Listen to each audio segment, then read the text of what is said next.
and welcome to our virtual teaching talk. Hi everyone, my name is Sarah Farag and I am a full-time faculty at Computer Science Department and Science Division. And I've been here at Bellevue College for almost 2.5 years, close to 3 years. I teach database system, programming languages, software engineering, capstone projects, and most my focus is for the bachelor degree for the 300 and 400 level courses in the science division for the computer science. Now we have Sarah Farger. She's going to be talking about her success tilting online assignments and discussions, and she's from the science division. Thank you. Thanks, Arshana. So, hello everyone, and today actually I want to share with you not just how I tilt my assignments in particular, but how I kind of tilt everything in my course. Our our cohort for computer science are slightly high percentage, I would say, high percentage of the students are work students, full-time workers, or parents where they had to look after their kids, especially after the COVID transition. Everyone is home, and it was kind of overwhelming for many of them, and being everyone, kids home, homeschooling, and all of these aspects in the same time. So we have tried to go to that online transition towards the end of the winter quarter. And within that week, I did the practice of continuing the last 2 weeks of instruction, meeting in the regular class time, give a lecture, and then they continue with whatever sort of work they need to do.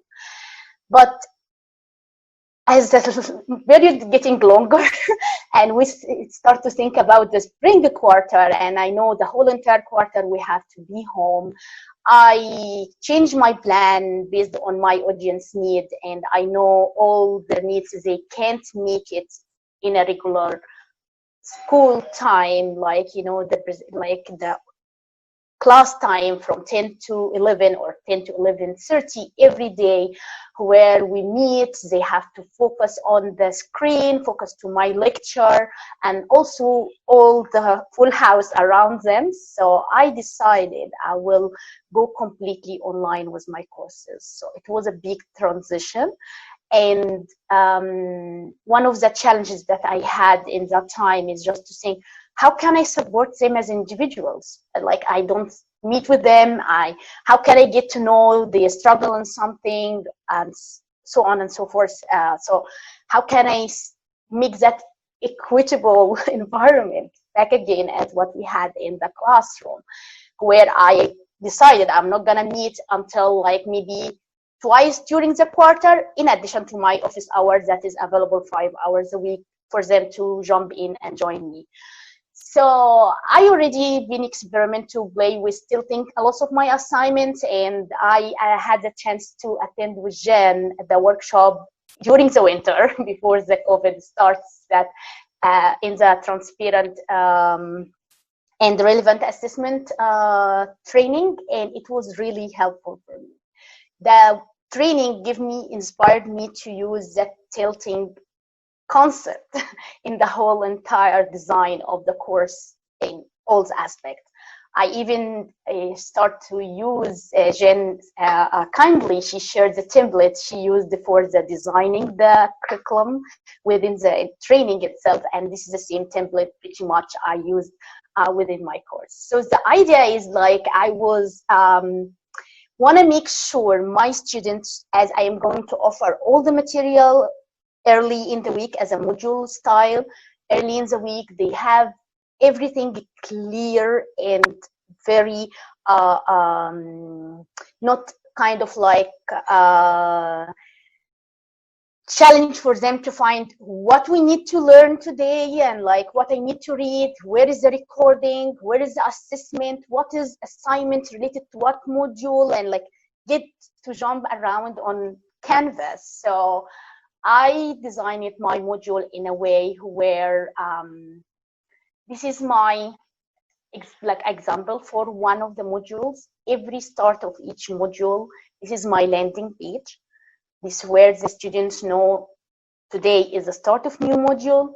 If you are not in this point, that means you are a little bit behind and you're still working on something that has been covered, and we close that chapter and moving to a new topic. So the landing page is kind of for them to alert, hey, now this is the new concept we're covering within that week. This landing page change weekly, depending on the module, but my landing page has everything inside it for the module. It's been designed first to talk about what is the overall for the module, what we are covering within that week, what is the big picture, and what is the learning objective that they will gain and the skills out of this module in particular, and how it is connected to their future career moving forward. So I put in the learning objective here in the first part of my landing page, the introduction about the module, and what, like, after completing that module, what are the skills and the objectives that you will achieve. So this is back to the tilting concept, but I join it here in how I present my material in the first place. So this objective, not necessarily your course objective, but it's more focused for the module objective and link it back to their skills and career, how this will use this material moving forward in the work environment. And then the second part of my landing page will be the actual material itself. Again, everything is in one spot. So they have access to the slides from the textbook if I'm using a chapter from the textbook, or if I use any recording video, then they have kind of like the small snippet of the recording that I have, in addition to whatever support material around that. This can navigate through different things between the all the items that they will cover it within the module. And at the end, they have also any extra resources that they can from outside of the things that from the textbook or recording that I did, that they can also have access to it from one spot. Then it moved to link to, okay, these pieces, this material, what we need, how we were going to be assist with this material. Are we going to engage in a discussion? Are we going to engage in sort of like check-in knowledge, like just to make sure we covered everything correctly? Are like, what are the assessment and the discussion pieces related to that module? So it comes in the last piece of the landing page, where they can see it is directly, and sometimes also I link it to pieces within the module itself, depending on the topic itself. Due times are clear. They know where they at, in addition to my messages, just to make sure everything is transparent and clear for them. When it comes to the actual discussion itself, that's where I started to apply the tilting style for assessment. So again, I reinforce the same style. Here are the objectives of that discussion, why we're having this discussion, why we're having it in that way, what exactly they need to do, and what is the post will be about, and how they respond back for their colleague, like their classmates, after they post the first initial response. So like I say, like for example, for this particular discussion, within 48 hours after the due time, please make sure to respond to 2 of your mates in your discussion, just to get engaged and reflect back on their posts as well. If there is any hints or guidelines, there is available for them within the same discussion thread. So they come here, they have everything they need to know, why we need to do this discussion, what is the benefit I will get it out of.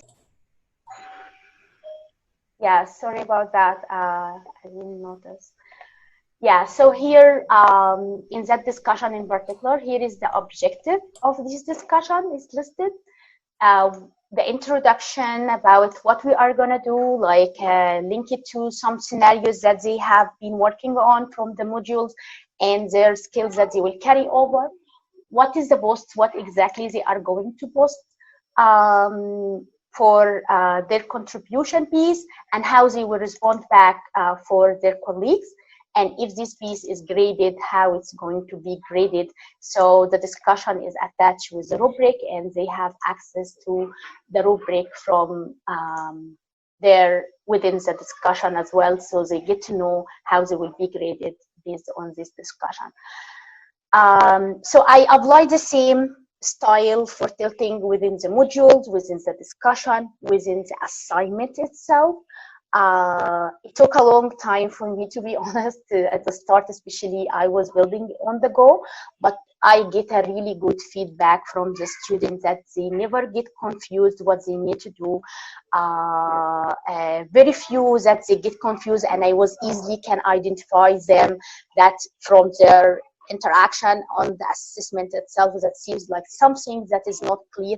But as I'm doing the same style since week 1, I was able to see the individual who need extra support, because it helped me to identify this individual with that big classroom where we don't meet at the same time as well. So I don't see their faces, I don't see their struggle or like interaction in the class, but their contribution and how they navigate through the things that helped me to tell, yeah, I can provide more support here.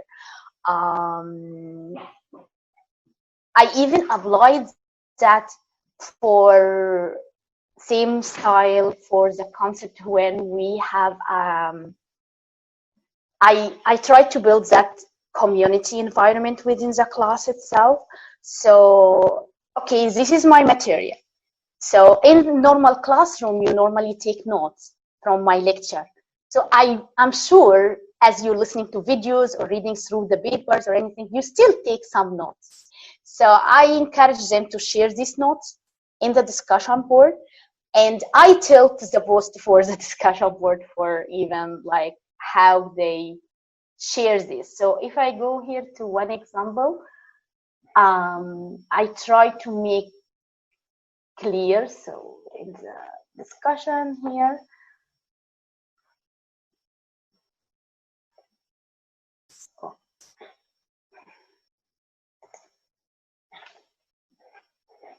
so one of the things is just we did 1 week, just fun activity, how to share, how you organize. That was early, the week 1 or 2, how you organize your schedule for the week. And I did apply one of the concepts that we learned inside the classroom module, where it attached to this fun activity. But although it was a fun activity, I want just the student to feel why it is fun, like why do I need to be involved and engaged in this fun activity. So like I put the objective, what is the purpose of this one, what exactly you are doing, and what you need to post to be engaged, and how you respond back for it. So it just kind of like link it back to why I need to do this, why it's important for me, what add up to me within that crazy busy schedule that I have. I need to be even involved in a fun activity or sharing notes or something like that. So this is the piece that I want to share with you all today, and I really want to hear from you. How did you be able to, like, I saw most of you, like, you have mostly the schedule of attending daily lecture with your classroom. So would that be useful for your students? Did you had any issues like applying equity concepts, like, you know, reach out to the individuals when you have this daily, or some of you, if you didn't have that daily meeting, what is the practice that you did inside the closed room that helped you either for a daily meeting or non-daily meeting to reach out to the students who are in a need?